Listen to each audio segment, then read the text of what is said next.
Hello guys, माँ दुर्गा का नवरात्र चल रहा है।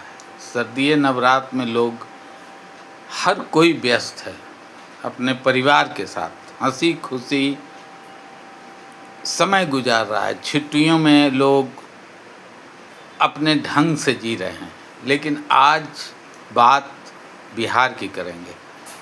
वो इस तरह से कि एक वीडियो अभी आया है, शायद पुराना वीडियो है। सत्यम तिवारी कतरी सराय थाना इंचार्ज शायद हैं, उन्होंने एक वीडियो जारी किया है और उसमें बताया कि साइबर हब नूर सराय कतरी सराय प्रखंड में एक गांव है मैरा बरीट। तो बरीट से शुरू किया है उन्होंने डोर टू डोर और साइबर क्राइम का हब बताया है उन्होंने कतरी सराय को।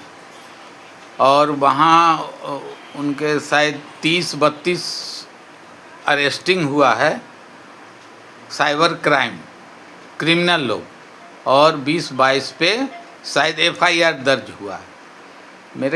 मैं कह रहा हूँ ये कि मैं बताना चाह रहा हूँ ये कि वो पूरा एरिया मायापुर, बरीट, मैरा और भी उसके आसपास, बल्कि उसके बगल में नवादा, ये टोटल एरिया जो भी है साइबर क्रिमिनल का ही पूरा हब है।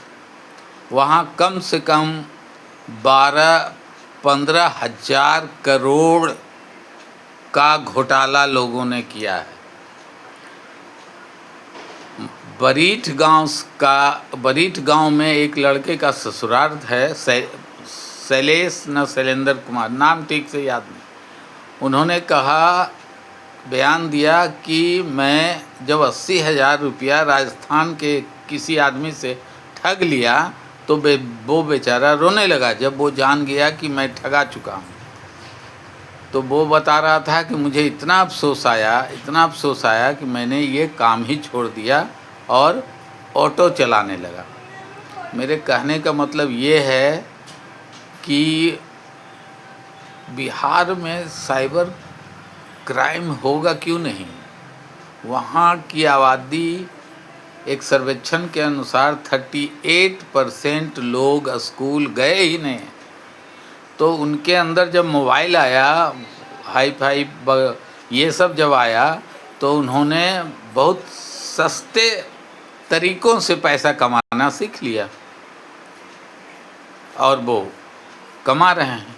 अब उनको कहाँ से ज्ञान होगा कि ये सही है या गलत है। तो उनकी मानसिकता बदलना ज़रूरी है। बरीट गांव में अभी मैं 40 साल पहले की बात बता रहा हूँ, जब मैं वहाँ गया था तो जैसे वहाँ के सोमवारी महतो हैं, कृष्णा महतो हैं, बृहस्पति महतो हैं, अब पता नहीं ये हैं जिंदा कि नहीं। तो ये लोग के पैर में चप्पल नहीं हुआ करता था, बल्कि बरीट गांव में 90% लोगों के पैर में चप्पल था ही नहीं। क्यों? गरीब थे, इनकम का कोई स्रोत नहीं था, एक ही स्रोत था खेती। अब जो नए पौधे, नए लड़के उनके आए, उनके दिमाग में बहुत सारा पैसा कमाने का सोर्स नज़र आया, तो ये सारे लोग साइबर क्राइम में लग गए। और यही कारण है कि बरीट गांव का 1 डिसमिल ज़मीन अभी बिका है 3 लाख रुपये डिसमिल। आप सोचिए, बरीट कम से कम बिहार शरीफ हेडक्वार्टर से लगभग 35 से 40 किलोमीटर अंदर है। तो वहाँ के लोगों के पास कितना पैसा होगा।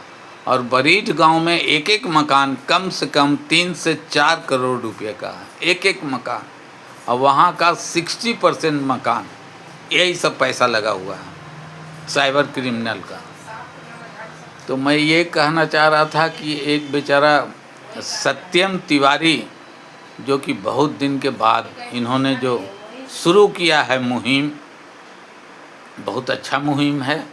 और आप लोगों से अपील है कि उनका साथ दें। क्योंकि नया जनरेशन ऐसा ना पूरी तरह से साइबर क्रिमिनल के गिरफ्त में आ जाए। मैं अजय मोटिवेशनल ब्लॉग से अजय कुमार, थैंक यू।